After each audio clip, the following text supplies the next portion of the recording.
Hello, and welcome to today's episode of Coffee with Bobbi. Today I'm having coffee with Jeremy Grant. Jeremy is a single dad and an engineer technician at a medical device manufacturer who recently took his woodworking hobby online, sharing with the world how to start from scratch and share progress from the ground up.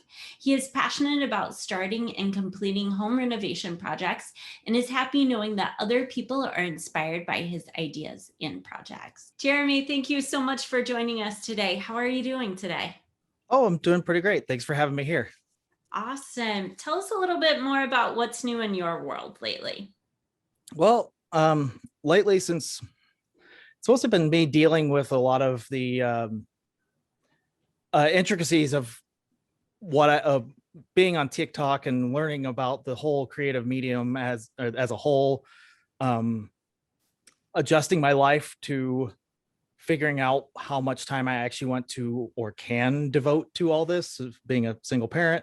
Also, for the most part, it's mostly just been me working and trying to find time to make content for those viewers out there who've been watching. And of course, spending time with my kids. But for those of you who aren't familiar with Jeremy's work, Jeremy, can you describe a little bit about your style of content or your new hobby that you've taken online?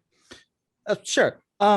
So in mid-April, I decided I was in the middle of doing a renovation project. I have a house from the 70s. It was a bit of a fixer. It's all I could afford. But I was working on a project and I decided, since browsing TikTok, and actually the only reason why I was on TikTok in the first place was to watch a DIY person in particular. I decided I was just going to shoot like a time-lapse video and just throw it out on TikTok and maybe do some voiceover, just try it out, see how it goes.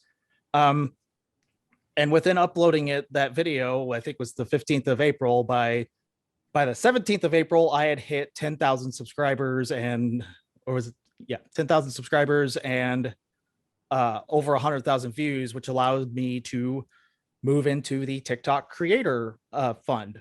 And it was not at all what I was expecting. I don't know. I just kind of thought I would throw it out there to see if it stuck. And apparently it resonated very well with a lot of people. And in it, it was just a time-lapse shot of me putting together this very basic closet organizational system I put together myself. And I don't know if it's because of the fact I talked about being a single parent, I was relatable to people on there, or either way, it just blew up in a way I was totally not expecting. And so since then, I've been trying to focus on making more content. A lot of people asked a lot of DIY questions, either through messages or whatever. So it's been trying to my content will try to focus on DIY things. However, it's been interesting as a medium because people also just, I guess, kind of wanted to get to know who's this guy who's talking about all the DIY projects. So let's pry into that. And so then my content kind of went a little off path, but it's been mostly about me doing woodworking projects or home improvement projects. And since being on TikTok, I've been feeling like a strong drive or a motivation to, I guess, better myself. So I'm kind of using it now to both for the DIY projects and also like my own personal fitness and stuff like that. And I guess my own well-being. And it's been amazing seeing the support I've gotten from this random community. I think I'm up to like 28,000 subscribers now, or followers. I keep saying the wrong word. Yeah, no, that's fantastic. And I've had a variety of guests on who are on all platforms or they're not on a certain platform. And TikTok just opens up the doors to so many more possibilities for people right now, especially for creators or somebody who just like you, who's like, hey, I'm going to try this out and see what happens. And it opens up so many doors that, one video can take off and sort of give you the initiative to keep going with this passion project of yours. How long have you been into woodworking or DIY projects and things like this? So actually, for the most part, my family grew up with a little bit of I guess I don't want to say a poorer household, but we didn't have a whole lot of money to go around. And I was the youngest of five, and my dad was very hands-on. He was always My first car cost us $500. And so he fixed it and got it going. So it's one of those situations where we always made do with what we had. And I learned a lot from my dad in general about, like, he always was always adding on to the house or doing something else. Um, Learned a lot from him. Also in high school, I took the what classes were available for like wood shop and some of there were two or so construction classes. My junior and senior year, I was actually doing vocational building trades, which, in case anyone doesn't know what that is, and the classes in this one it was a all year round program where you would get 2 periods of your day, you'd go out and build a house. From start to finish. So it was a great learning experience. Though at the time I didn't know exactly what I was going to use to do. Like, if I was actually going to apply that as a future career, is mostly just me skating through high school and learning the things I wanted to learn, as opposed to academic honors stuff. Just didn't interest me. Also, I didn't have the grades for it. So I focused on more the hands-on things and thought I'd figure out my career further on down the road or in college or something like that. So that's where it started. When I was after high school, I was not in a situation where I could do very many DIY projects, just living in an apartment or whatever, and eventually moved to working full time. And I work at a medical device manufacturer in town, so it's not like I could use that skill there either. But like, it's always been in the back of my mind. I love making things, and even in my job now, I kind of facilitate assembling things or putting stuff together. So it's always been in the back of my mind, and I've just not had the opportunity to really focus on it. Just being, well, at the time, being married and having a house that didn't, sure, I do the home repairs, but it's like I never actually sat down to go, I'm going to make this. Like, it just, there was enough going on. I didn't focus on that Right. at the time. So Yeah, and now with being home and working from home and different aspects like this, like, there are more pockets of time to do different things. And as we all are at home, you start to notice, like, oh, this closet could get reorganized, or oh, this table could get refinished. Oh, what am I going to do with this? I need to do something with the extra hour or two a day. mhm. So DIY is like one of these topics that hits home for so many. And we all have been doing it in different ways. I know for myself and my boyfriend, we were doing like end tables, and then we did a dining room table restoration, and just random projects that we could find to sort of keep us busy and keep our minds from not going crazy. Mhm. Sort of similar application. I actually started really focusing on this as an alternative. After going through my divorce and separating from my now ex-wife, I whenever I moved out, went into an apartment or whatever, then I was trying to look for a home. I could afford a more move-in ready house, but it'd be significantly smaller and all these other options. There were trade-offs. And eventually I found the house I'm in now, which is just a split level from the 70s, but it was kind of in a little bit of some sad shape. And I mostly cosmetic kind of upgrades, I guess, not necessarily structurally unsound, but just small things, which turned into really big things. But ultimately, I just decided that I would,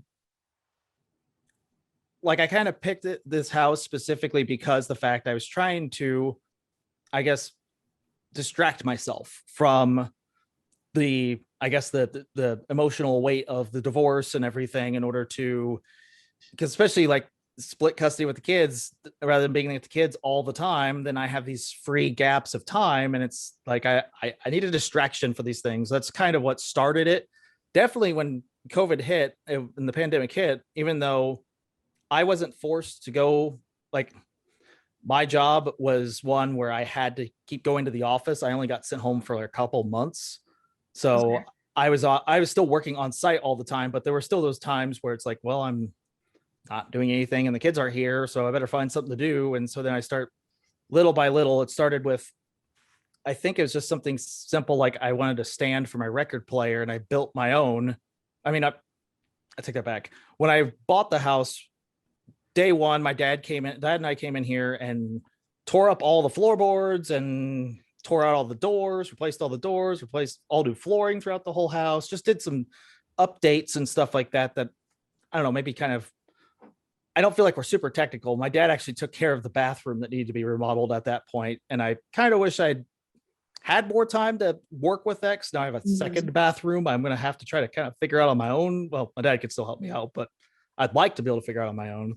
But after that, then I started looking at, well, I got this giant record player and some growing record collection. I made a separate piece of furniture just out of just basic pine boards you'd buy from Menards or whatever, and just start making a simple design frame and shelves for that. And then I spiraled out of control from there to make, not out of control, but then I made a TV stand, because it's the silliest thing, but the surround sound, the center channel wouldn't fit on my IKEA TV stand. So I made a whole new TV stand pretty much just to fit that and all the video game consoles around it. But it's like, it's just started rolling into more and more and more. And that's how you learn. You learn by trying these new things. And that's one of the things that I think hinders a lot of people when they see like, oh, well, it has to be so intricate, because if you look at what's on the store's showroom floors, wherever you're shopping for furniture, whether it's IKEA or Kettles or you name it, and you're like, well, I don't have this amount of money, but I need it to be functional. And your mind just like goes down this rabbit hole of, well, what can I do right now to make it work? Yeah. And being hands-on as you are, you're like, instantly, let's go to Home Depot, let's go to Lowe's, let's see what we can find, see how we can bootstrap this and make it look nice, make it be functional, and go with it. Yep. And that's kind of like how it started is, I mean, like I said, it's just regular pine boards or edge glued pine boards. You can pick up at Lowe's or Menards is how it started, but I also put in it.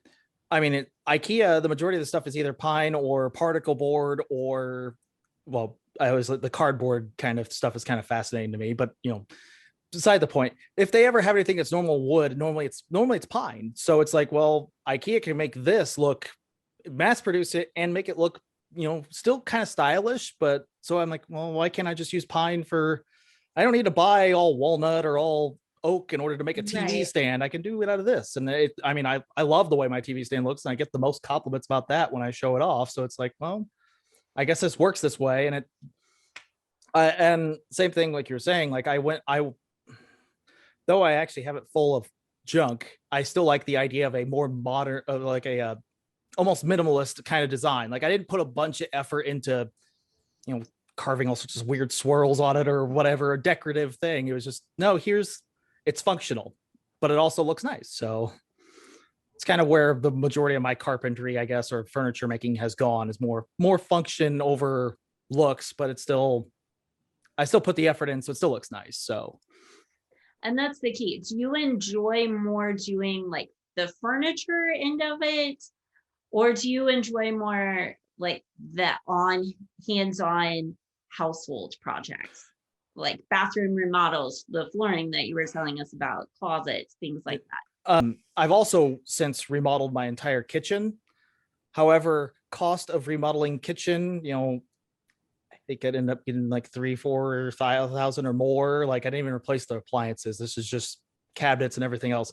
The cost of that versus building a TV stand, $100 maybe or whatever. Like I would love to be able to keep focusing on nothing but home and renovations, because I feel like I get a bigger, it's one of those things where you put in more and you get more out of it kind of things.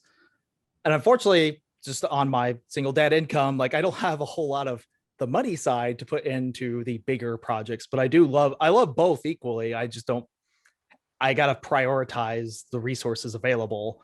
And so typically it's just been, I love both, and I would easily do both of them if I could, but it's still like a balance of time and money. So yeah. Right. love. As with any hobbies and passion projects, and you got to balance life and with it and so forth.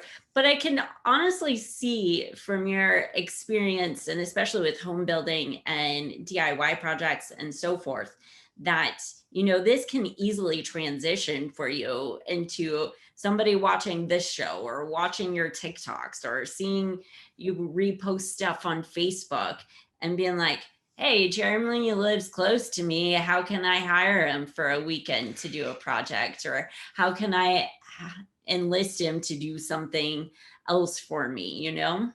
And I've not gotten that yet, but I've definitely gotten the most fascinating thing, in which I love telling this story now, but I don't want to make it sound like I'm full of myself, but I got recognized at Lowe's in my town from my TikTok by a couple random strangers or whatever. I think TikTok has some interesting back end stuff. Like if you import your phone number or your contact list, I think you can I think it does like The a friend geographical. a friend of a friend kind of thing. Right. So maybe that's how I ended up on their For You page, or on the wife of this couple's For You page. I was at Lowe's more recently and bumped into a couple that were standing in the section with the closet organizational system, which is the closet organizational video of mine is the most popular one I have. In fact, to this day, I keep getting likes on that very first video, so it must keep on recirculating. But they saw as I was walking up and down one of the aisles at Lowe's. I walk up down the aisle with the closet organizational stuff, and I hear my own voice because they're watching it. And they're trying to figure out which pieces to buy, right? Kind of, yes. And it's the thing though, is that since recording that first video, I didn't have learned so much about TikTok, even though I've only posted like a couple more since then. But that was my first time doing the voiceover functionality, and I didn't know you could pause the voiceover functionality. So I literally did one giant take. Well, it's only a minute, but 1 minute take of all of what I wanted to say. And it sounds terrible to myself now. Like, it's just like, oh man, it's so, it sounds so bad to myself. Like I criticize my own first recording, since I know I've improved since then. But either way, they were looking at this stuff, and I heard my own voice, and I was kind of going down that aisle anyways. And the husband looks up and, like, even though I had a mask on, like still manages to recognize me. He's like, it pointed me out to the wife, and I'm like, this is, yes, that is me. I'll take credit. It's like I'm like, yeah, that's me. I feel embarrassed and proud at the same time. Like, and it's like, it was like, whoa, it was just, we just wanted to say, like, we just saw your video and we've been having this closet. It's been driving us nuts, and we're just wanting to do something. We don't have all the tools to cut down, they didn't have saws or anything like that they could do the, mind you, it's very, I mean, I feel like what I did was very simple, but I've also been remodeling my house from, like, I already had a chop saw or a table saw or whatever in order to put all this stuff together. But I understand some people don't. So it's like, but they were buying a closet system just like similar to what I had made for my kids. But either way, they got inspiration from that. And it's like, this is really kind of fascinating. Like I that alone was kind of worth it. Like, just seeing the fact that my effort was encouraging others to do more. And so it's like, I was also kind of just struggling with, before posting to TikTok, I was actually kind of struggling in my own headspace of, I need to do this. I need to do this project. Mm-hmm. The stuff for the girls' closet, I had those boards cut and ready for almost like 3 or 4 weeks. Like, I just kept putting it off and putting it off. Like, I just was maybe in a little bit of a slump or whatever.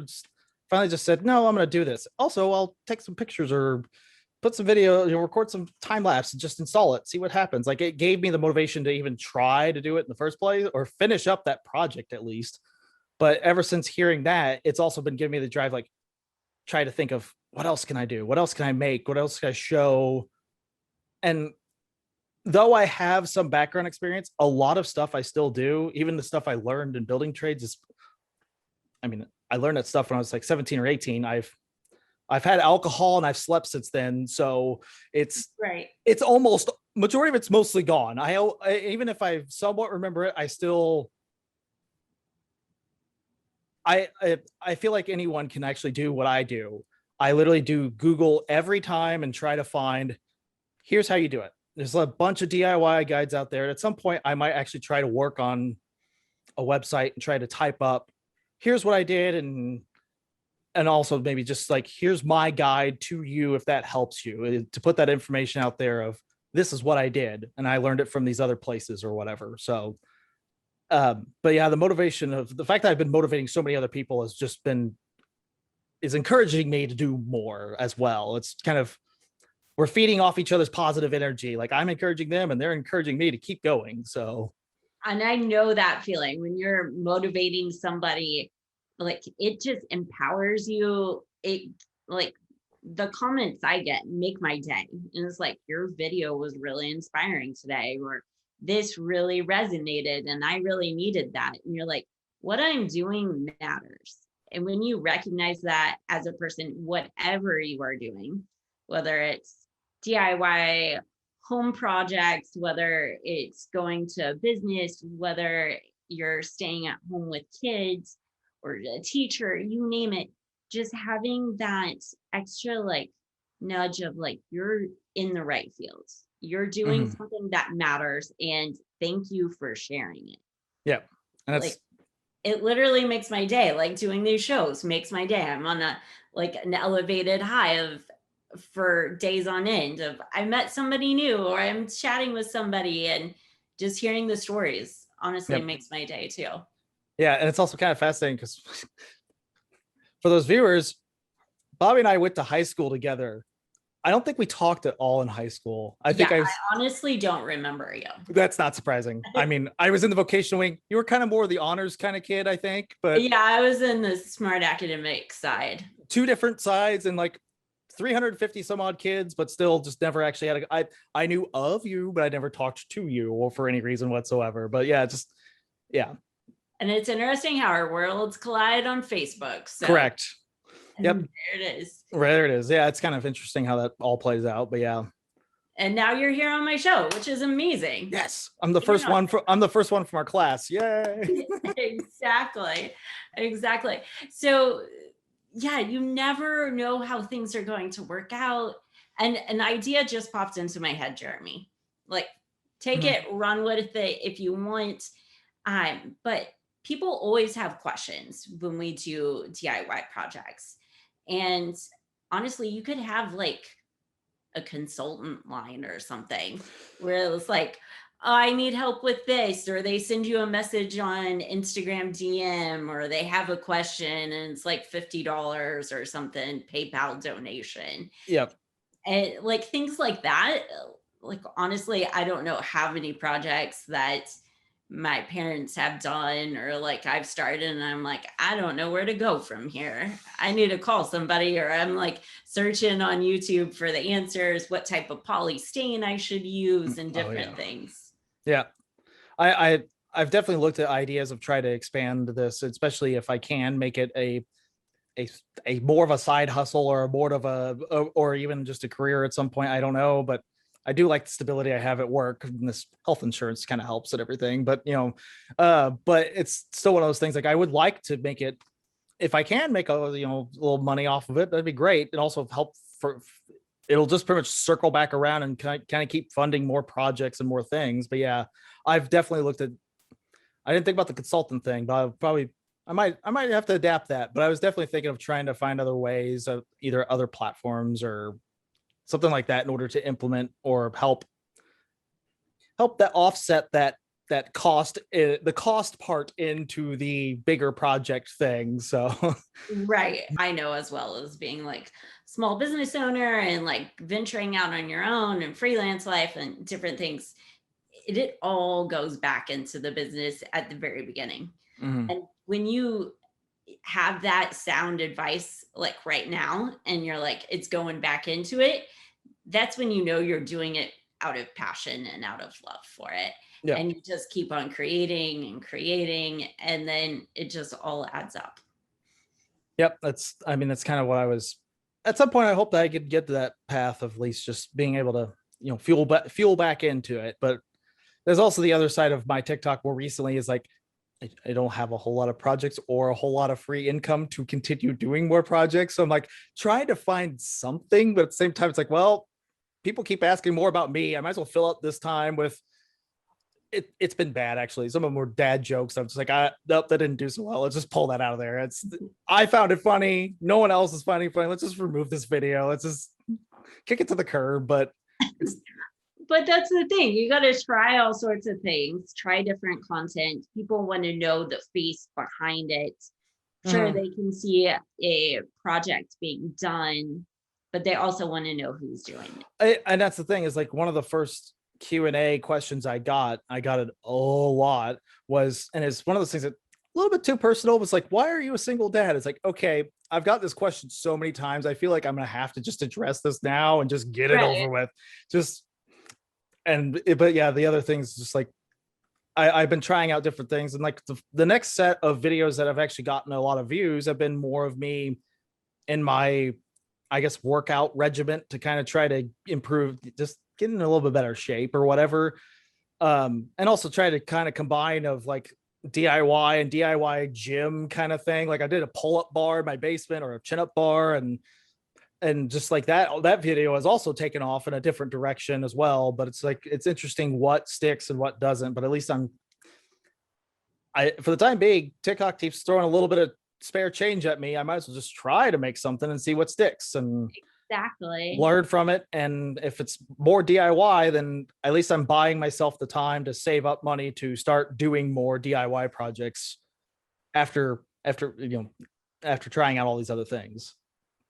For sure. What can you say is some good advice for somebody who is sort of in your same situation? Maybe they don't want to do DIY videos, but they have a new idea, something that they like, but they just don't know whether or not they should press record.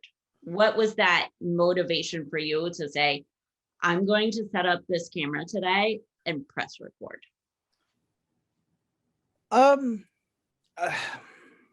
I feel like at some point very recently, I don't even remember.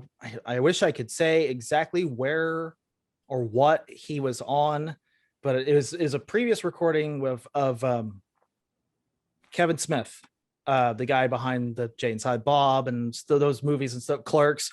He was talking about Clerks in particular because that movie was literally, it was his passion project.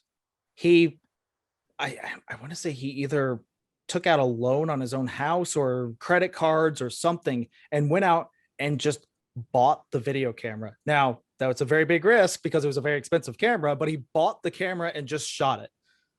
And that was one of those things, like he just said, sometimes the passion project turns into something more. You just have to just try it. And I think it's something to that effect. I'm paraphrasing, not quoting him directly, but he pretty much just said, we just made the decision to do it and did it.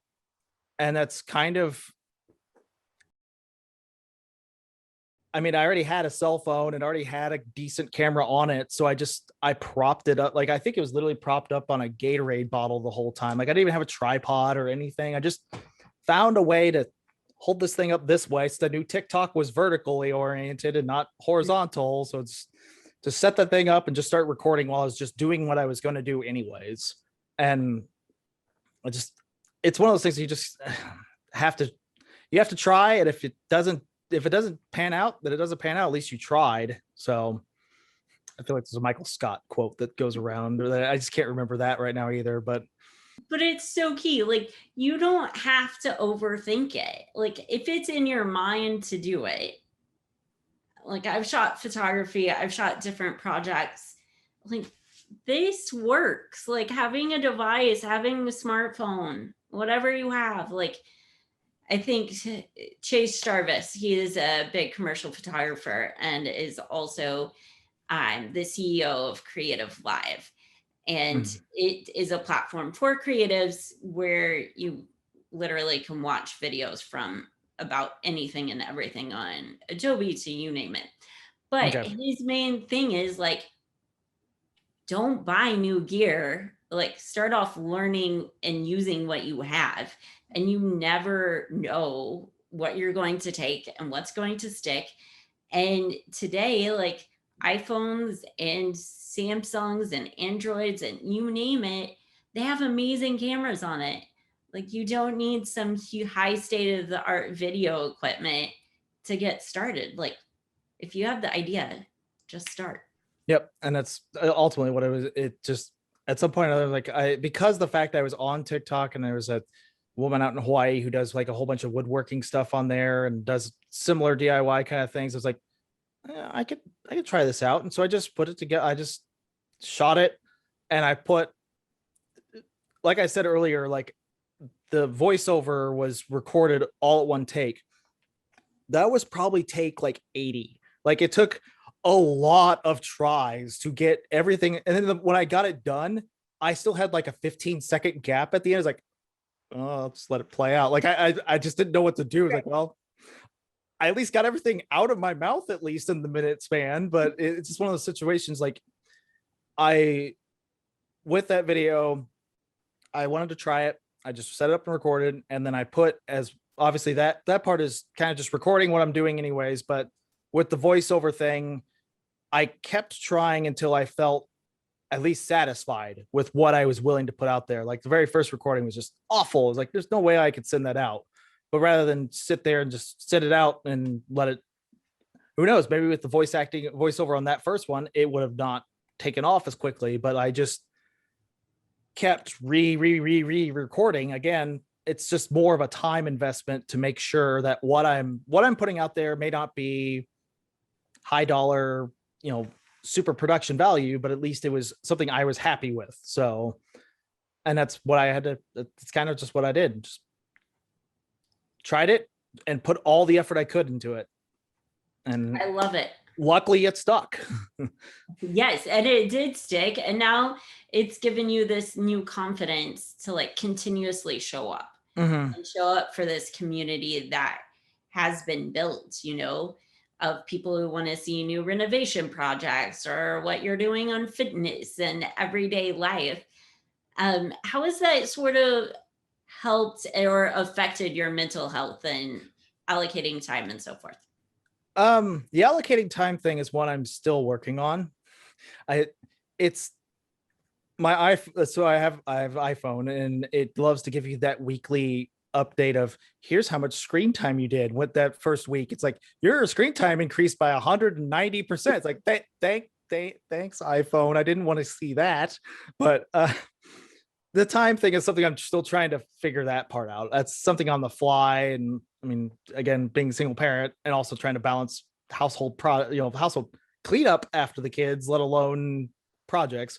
But mental health, it's I mean, there's been I think I've kind of mentioned it in maybe a couple TikToks here and there. Just like I had zero drive. Like I just had no desire or drive to do when I got home from work. And if the kids weren't here, I mean, I could have a sink full of dishes and laundry sitting in baskets and stuff that's ready to put away. And I just would come home and lay down. And I had no desire to do anything extra besides kids and work.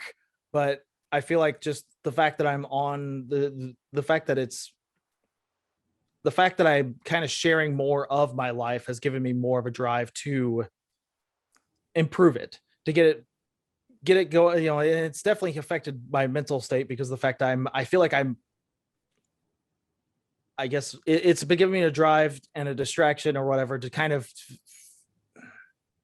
I find a lot of fulfillment out of it. So I feel driven to keep doing more of it. And beforehand, I didn't have that with everyday life. So I needed something a little extra in order to keep me going. And it's definitely affected my overall mental well-being because it's like, I feel like I'm not sitting around in a slump anymore or in a depressive state.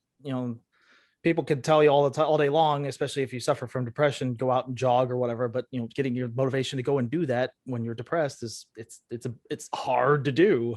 Right. It's like I enjoy fitness and I enjoy running, but I see it with other family members of like when you don't have that drive or anything, like it's like pulling somebody out of the quicksand, Mhm.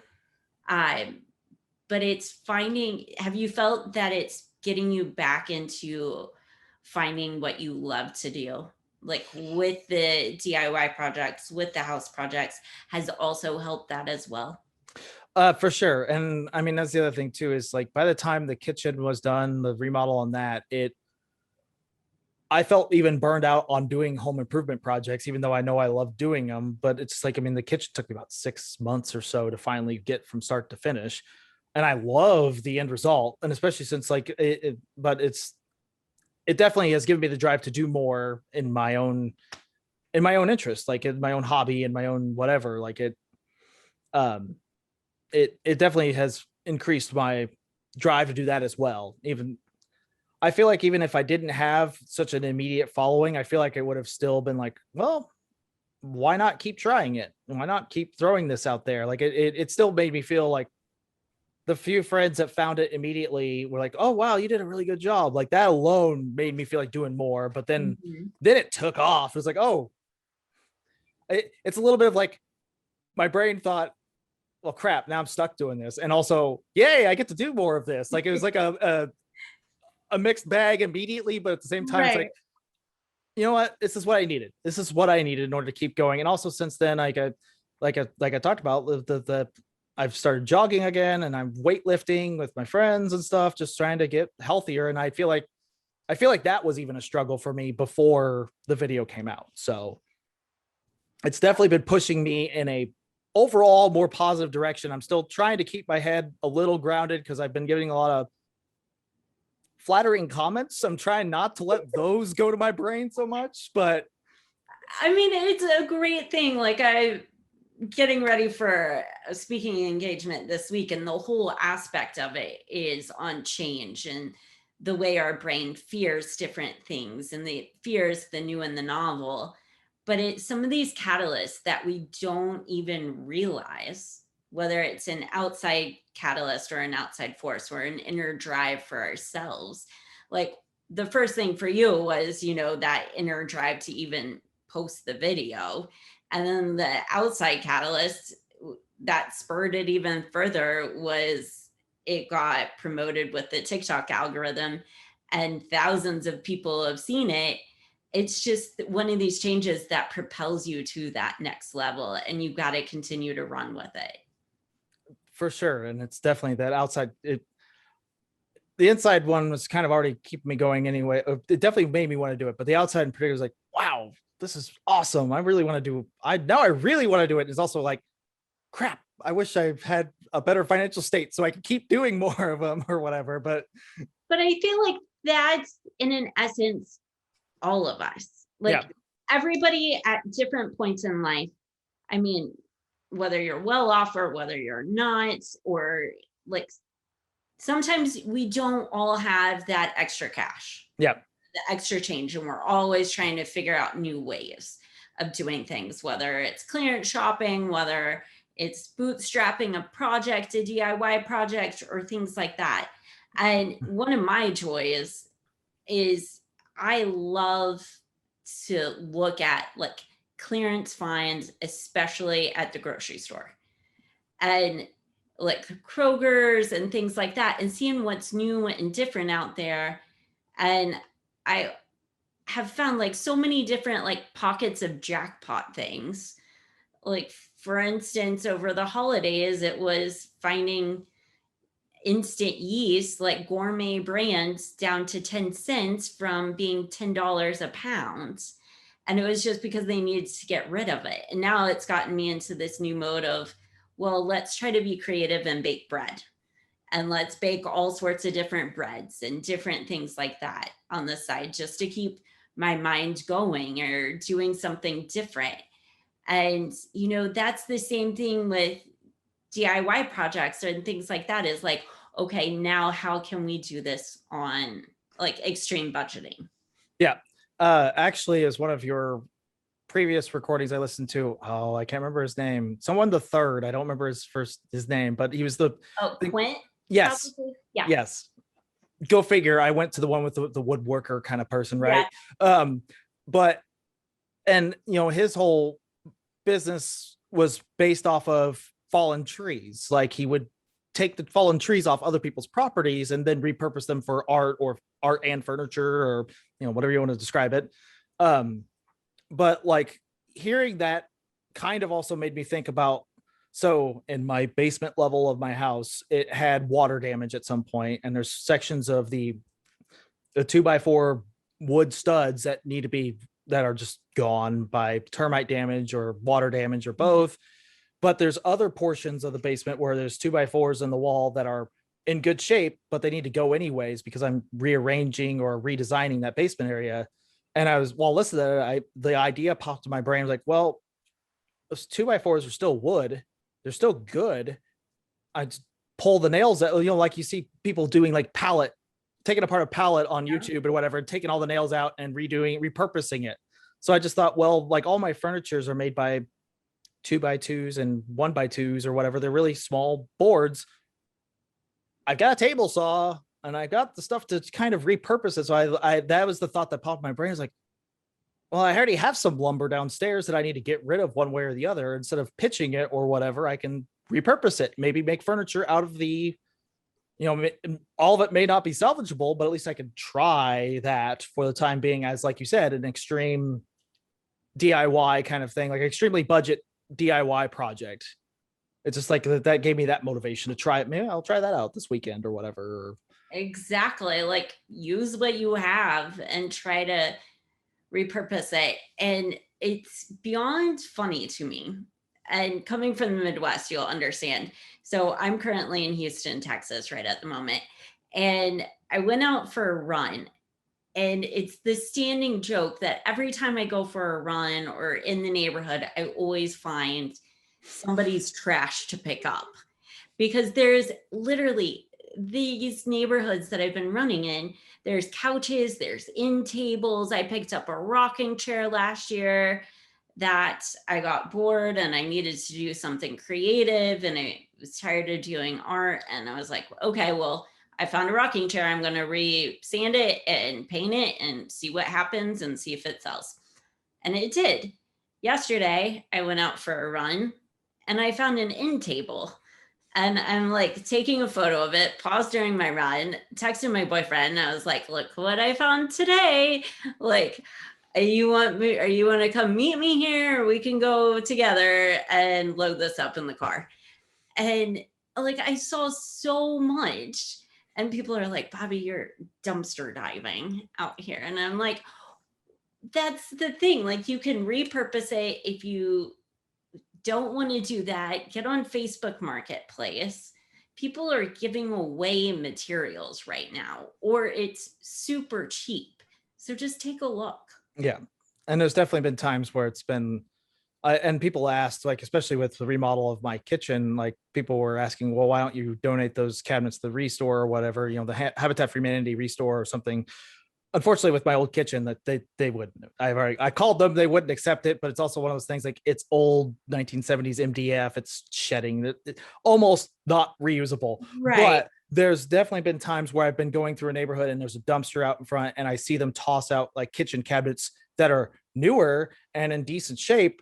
Also, because the fact I have I've got a Civic hatchback, like I can't actually physically take those things away. It's like, it'll be a blessing and a curse if I ever get a pickup truck, because I'm probably going to do exactly the same thing. Probably start salvaging. Like, I've definitely seen tables or chairs. Like, I've saw a whole dining room set sitting outside once saying free. I was like, oh crap, I can't get that home. Right. I want to, but I can't. Yeah. Make friends with somebody who has a truck. Because I've called my brother numerous times going, hey, can I borrow your truck? Yeah. Like, can I use this, please? He's like, what did you find? Oh, I'm picking up a dining room table. Yeah. Just something small. Don't worry. Don't worry about it. I'll refill it with gas. It's okay. Just let me borrow it. Exactly. But that's the thing. Like, we can put so many mental blocks in our mind as to like why we can't do the next project when, like you said, like, you have extra 2x4s in your basement. Why not use them? Yep.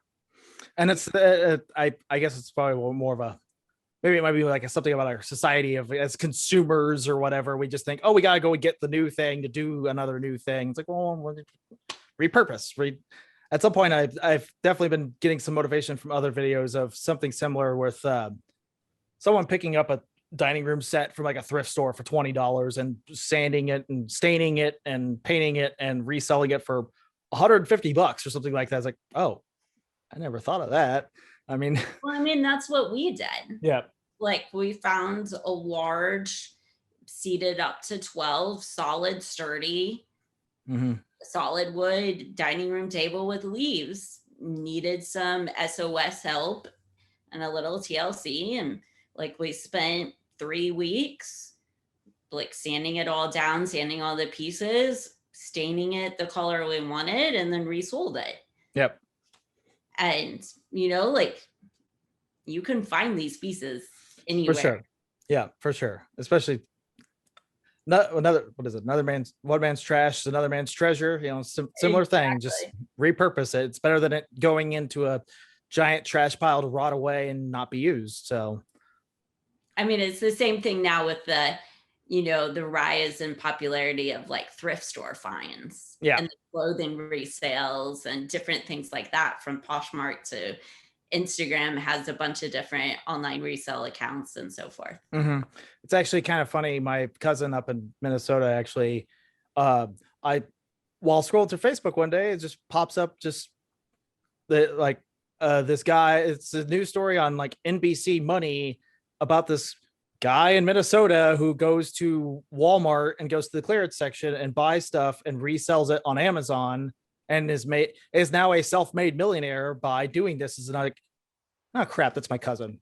It's just like, way to wreck the curve for family potential there, bud. I mean, also good for you, but also, yay. It's just like it's a good win. Like, you have exactly. to support them. Yeah, no, I do, but it's also jokingly, I'm like, way to wreck the curve, but Yeah, I mean, that's just one of those limiting beliefs that you have on you. Yeah. So yeah, 100%. More of my videos on that. Yeah, I definitely like very proud of them, but also crap, why didn't I think of that? But it also, I could easily jump in on it too. There's nothing stopping me, but yeah, I mean, just more time on Walmart one evening a week. Yep. What you find. I haven't dabbled into the Amazon resale market. I've looked at it, but yeah, it's one of those things. Like, I don't know. It's probably, again, one of those things, because I have too many time investments. I think it's probably one of those things that it's more time that I don't have already. So it's like, I'll let him he can have fun with that. I'll cheer him on. I've got my own time and investment kind of thing I want to work on. So to each their own. You're going places with it. Yeah. Without a doubt. Yeah. At least trying to. Yes, definitely. Jeremy, what's been one of the biggest blessings for you over the past year? Well, I would say, I mean, I could rattle off a lot, from the kids just being there, and I guess also in general, the kids being an emotional, I guess, anchor for me, to fixing point to focus on the kids in order to get through some of the tougher times. But I guess one of the bigger blessings would be in March or April last year, I actually, even though COVID tests weren't readily available, I'm pretty certain that I got COVID-19 or the coronavirus last year at the end of March. And I guess one of the biggest blessings is the fact that it was like a really bad fever for me, and I don't have any long lasting, as far as I know, knock on wood, I don't have any long lasting effects from that, or I didn't have to get hospitalized, which, again, I don't know. I didn't get a confirmed positive that it was COVID, but one of the biggest blessings I feel like I've had is the fact that I'm pretty certain it was it, and I didn't have to deal with going, it's a really big blessing that it wasn't worse. And that's that's been on my mind a lot more lately, because of the fact it's been exactly a year since that happened. So it's like, it is definitely a blessing, because especially with everything that we're seeing in the media, and it plays on your minds of people who have lost loved ones from it, that it is a blessing. And it's a blessing that you have this gift of life, and you have to do something with it. Yeah, for sure. Also, the kids are definitely biggest motivators. Yes, for sure. I can imagine having them in your life, just sort of continuously pushing and pushing yourself Yep, to be better for for sure. them. Wonderful. Jeremy, where can people find out more information about you? Social media handles and so forth. So as for the time being, it's mostly just been kind of just TikTok for the time being of the videos. I did recently start an Instagram, but I've only got like one post on there. It's ever expanding, but I'll probably Instagram or TikTok right now, at Nerd Dad Renovations, which I keep getting a lot of comments about how awesome that name is. But okay, but I plan on expanding from there. I'll probably set up a website. By the way, I'll throw links up on Instagram or TikTok whenever that happens, or maybe YouTube. I don't know, but for now, it's definitely TikTok, at Nerd Dad Renovations. Awesome. And I will make sure to include this wherever you are watching or listening to this episode at. You can find it in the caption and the show notes to connect with Jeremy on TikTok and Instagram. And when that website gets up, we'll also update it on the show notes here as well. Jeremy, it has been such a blessing and so much fun having you on the show today. And I am glad I got somebody from my hometown back on. And so you are the first one on this. And I wish you so much continued success. Like, this is just the beginning for you. Thank you for having me on, and thanks for the encouragement. Yes, anytime, anytime. For everybody who's watching this episode today, I just want to encourage you. If you're feeling a nudge to do something sort of out of your comfort zone. Maybe it's pressing record as you're making a funny video or doing cooking or a DIY project. Just do it. Like, what's the worst that's going to happen? It may not be perfect, but it also may lead to something amazing. This has been another episode of Coffee with Bobbi and today's guest, Jeremy Grant. Thank you so much.